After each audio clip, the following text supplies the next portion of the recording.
জয়গুরু। আর এক শরৎ প্রভাতে একজন কিছু স্থলপদ্ম দিয়ে শ্রী শ্রী ঠাকুর প্রণাম করলেন। রোদ ওঠার পর স্থলপদ্মটিতে সাদাটে ভাব অন্তর্নিহিত হয়ে লালচে ভাব এসে গেল। স্থলপদ্ম এমনটাই হয়ে থাকে, প্রকৃতির নিয়মে, সে কথা সবাই জানা।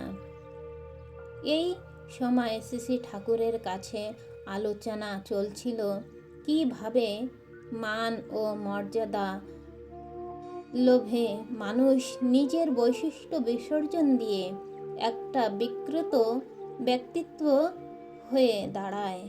আলোচনার মধ্যেই শ্রী শ্রী ঠাকুর তামাক সেবন করছিলেন।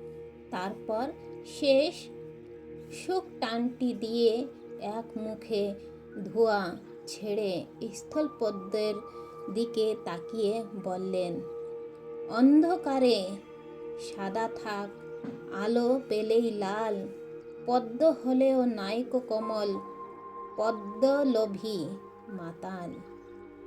বিকৃত ব্যক্তিত্বওয়ালা ওই মানুষটির চরিত্র যেন স্থলপদ্মের ওই রং বদলানোর মতো, কিন্তু কমল এমনতর নয়।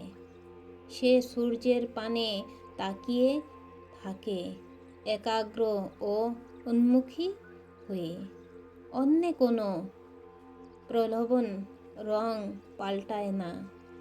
অস্থলিত ইষ্টানু রাগ সম্পন্ন মানুষও ওই রকম সর্বতোভাবে একমুখী হয়ে থাকে, কোনো প্রলোভনে টলে না।